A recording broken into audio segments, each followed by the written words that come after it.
So down in Richland Parish, Louisiana, there's this completely secret operation that was running under the radar. Right, the one acting through that shell Yeah, company. exactly. Laidley LLC, but internally it was known as Project Sucre. Well, it just got unmasked, and it turns out Meta is building a massive new data center there, nicknamed Hyperion. And honestly, the sheer scale of it is just, it's hard to even process, It really is. I mean, we are talking about a 4 million square foot facility. which is just a sprawling footprint. Yeah, and it represents this staggering $27 billion investment designed to consume up to 5 gigawatts of power. And this is all to prepare for what Mark Zuckerberg is calling, super The intelligence. very heavy word, yeah. Seriously. So welcome to the deep dive. We have a really fascinating stack of sources to guide us today, ranging from financial market analysis and academic physics papers all the way to tech newsletters and regional infrastructure reports. There's a great mix of, like, the microscopic physics and the macroeconomics. Totally. And our mission today is to explore for you the hidden physical and economic realities that are defining this massive mid-2026 AI infrastructure boom. Because to really grasp what's happening right now, you have to think of scaling AI today less like building a faster engine and more like trying to manage the heat, traffic, and logistics of an entire city crammed inside a tiny box.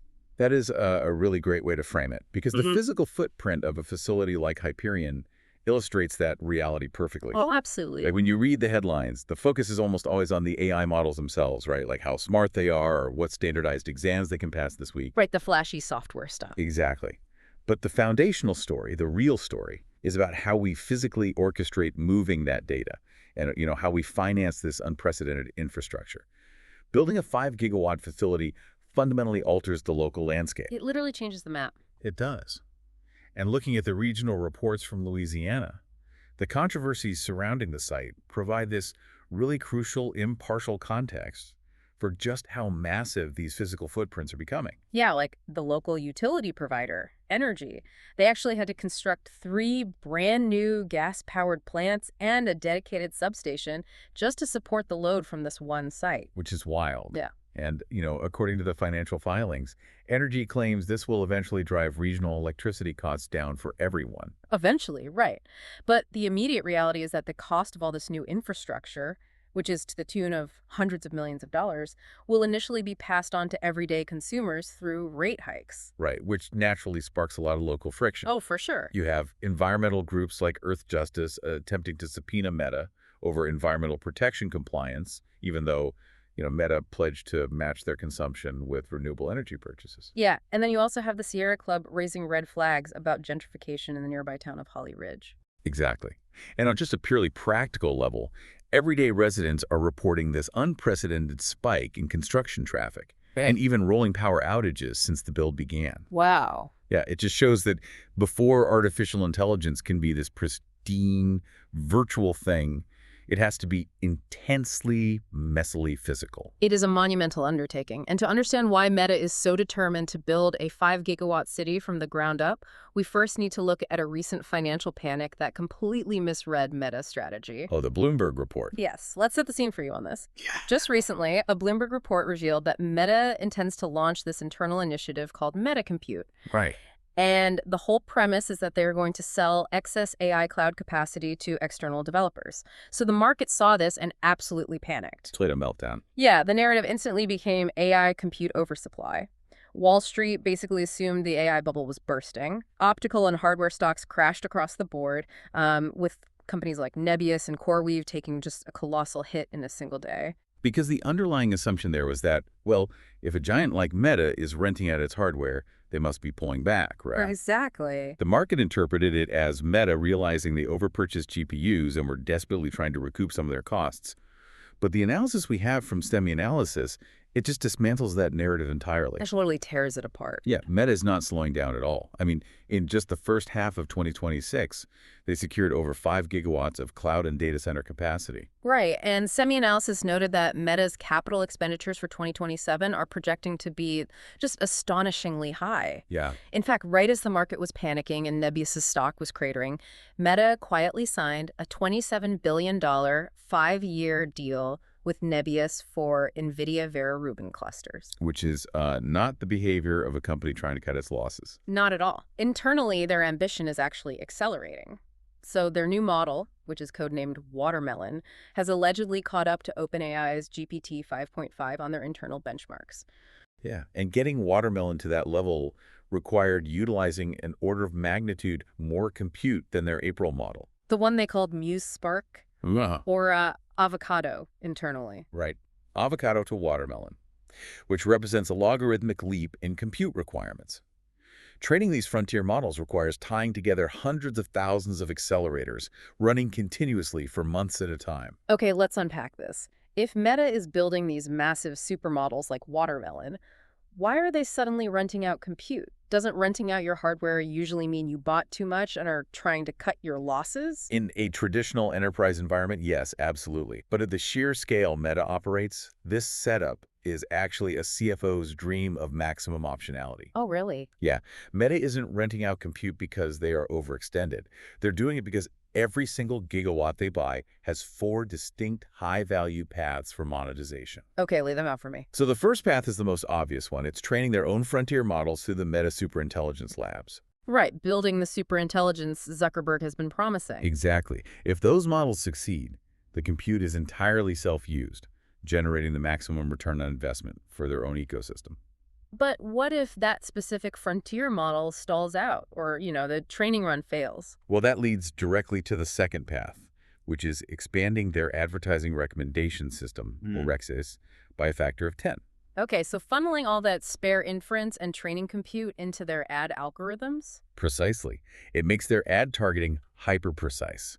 And this drives a much higher return on ad spend for advertisers. So they can charge premium prices. Exactly. They deliver superior value, creating this highly profitable feedback loop that justifies the hardware cost purely through ad revenue. So the chips basically just go toward making their current cash cow even fatter.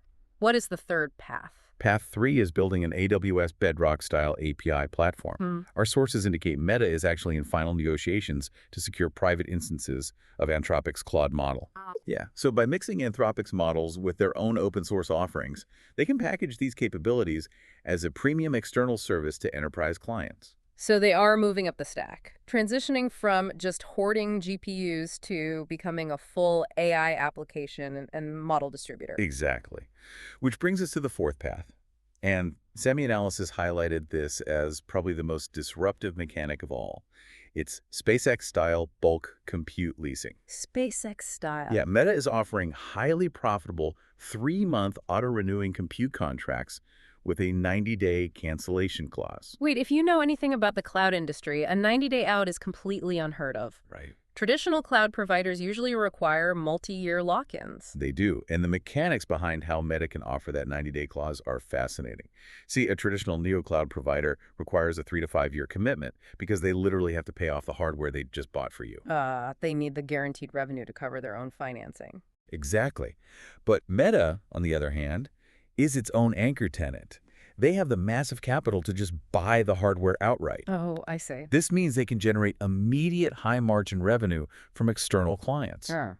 But if the Meta Superintelligence Lab suddenly decides they need more compute to train the next generation of Watermelon, Meta just exercises that 90-day clause and instantly reclaims those servers. exactly, it's the ultimate strategic flexibility. So if a client cancels, Meta isn't left holding the bag. They just happily plug those GPUs back into their own internal research. Yes, they can confidently buy as much compute as physically possible, knowing it will literally never sit idle. That is a brilliant financial safety net. But as we mentioned, it has a major physical catch. Because to actually utilize that compute on demand, they have to pack 5 gigawatts of processors so closely together that they are basically breaching the traditional laws of data center physics. They really are.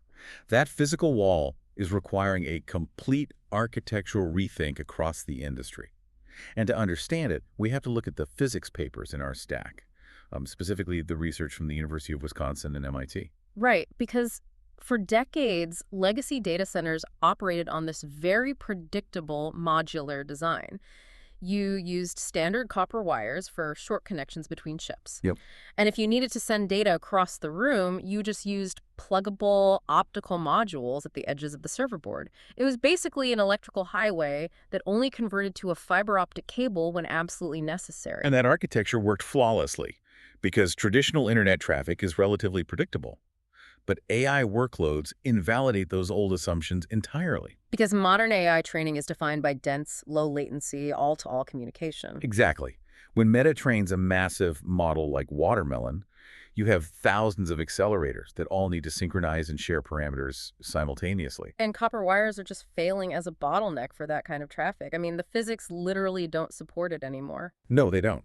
As you push more data through copper at higher and higher speeds, the electrical resistance generates severe heat, and it consumes absurd amounts of power. And the signal just degrades. So the solution the industry has landed on is bringing light directly to the chip itself. This is called co-packaged optics, or CPO. Right. Instead of a pluggable module sitting way out at the edge of the board, the optical engine, which is the lasers sending the data, is embedded right next to the silicon compute die. And the efficiency gains from doing that are remarkable. NVIDIA's data shows that co-packaged optics deliver 3.5 times better power efficiency than legacy pluggable transceivers. Which is huge. It is. Yeah. When you're trying to manage the power draw of a 5-gigawatt facility like Hyperion, a 3.5x efficiency gain in data transmission is literally the difference between a functional supercomputer and a melted pile of slag. Yeah, but embedding the optics directly onto the chip creates this whole new system-level crisis. Because in the old days, if an optical transceiver broke, a technician just walked down the server aisle, pulled it out of the port, and hot-swapped a new one in. Super easy. Right. But you can no longer do that with CPO. No, you cannot hot swap a component that is fundamentally fused to the logic die. They are now tightly coupled, both physically and thermally. And the physics papers spell out this thermal coupling problem in pretty stark terms. Lasers and optical resonators are highly, highly sensitive instruments. Extremely sensitive. If the temperature shifts by even a fraction of a degree, the laser can drift out of alignment, or its wavelength can distort, which severely degrades its efficiency. Exactly. But now, they are stacked directly on top of or right adjacent to AI accelerators operating at hundreds of watts. So the lasers are sharing the exact same thermal environment as chips that run hot enough to boil water. Yes. And furthermore, integrating all these components introduces the mathematical nightmare of yield compounding. Oh, this part blew my mind. The industry is moving toward 3D photonic integration, which means stacking multiple heterogeneous dies together in a single package. You have the logic die, the electronic drivers, and the photonics all layered together. Right. And if you're wondering how yield compounding works, think of it like an expensive string of vintage Christmas lights. If you stack 5 components together, and each one has a 90% success rate during manufacturing, the final yield isn't 90%. No, you have to multiply them. Exactly. 0.9 to the 5th power is roughly 59%.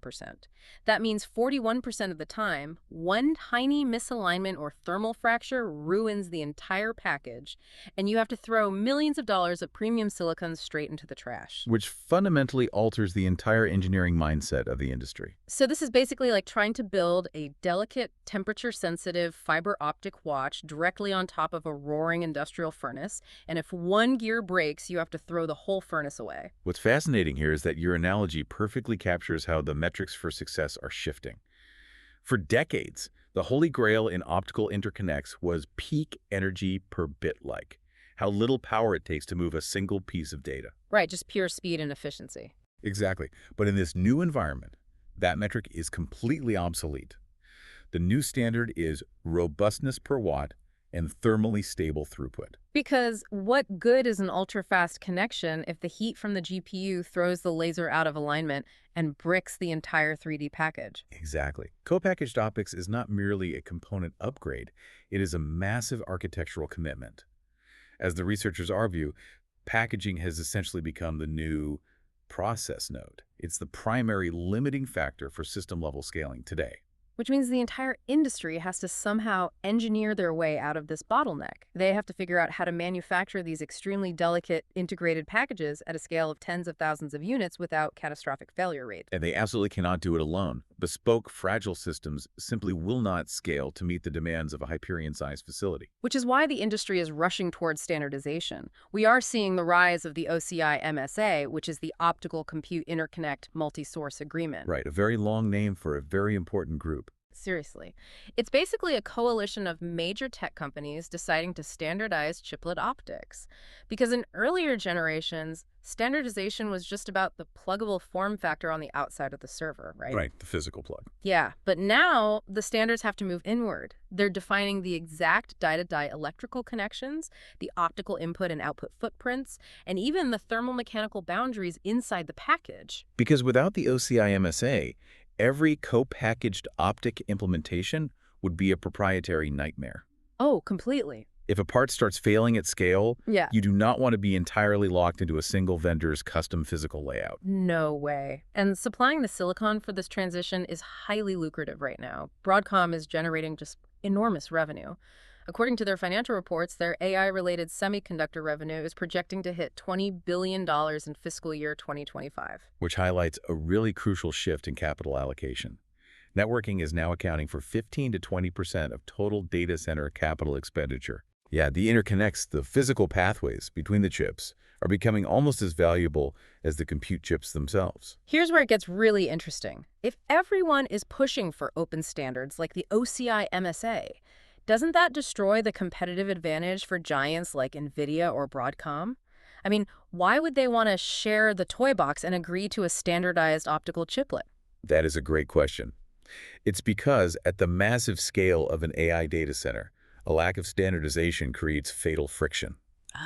When you are deploying tens of thousands of nodes, predictable behavior, interoperability, and supplier diversity drastically outweigh theoretical peak performance. The competition is now between massive ecosystems, not just individual chips. So it's about the health of the whole network. Exactly. The winning technology will be the one that enables a healthy chiplet ecosystem, allowing optical functions to be developed, tested, and upgraded independently before final assembly.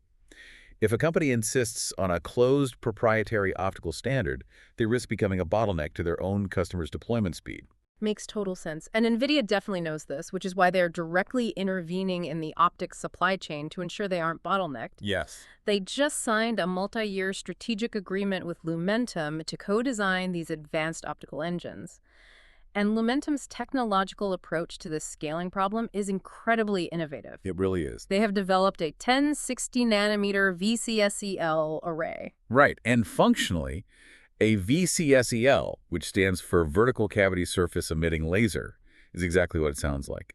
Instead of firing light out the edge of a chip like traditional lasers, it shoots light straight up from the surface. Which makes them incredibly easier to group together into dense arrays. Exactly. Because traditionally, the industry relies on a material called indium phosphide, or InP, to make these blazing fast single lasers for long-distance communication. But indium phosphide is scarce, it's expensive, and it's quite fragile. Lumentum took a completely different path. Yeah, instead of relying on scarce NMP to make one ultra-fast, delicate laser, they are using gallium arsenide GaAs to create an array of VCSELs. It is essentially a slow but wide approach to optical scale-up. Our sources actually compare it to high bandwidth memory, or HBM, but for optics. So instead of forcing one fragile laser to blink 1 billion times a second and pushing a single lane to its absolute breaking point, Lumentum uses cheaper materials to line up 10 robust lasers, blinking 100 million times a second in unison.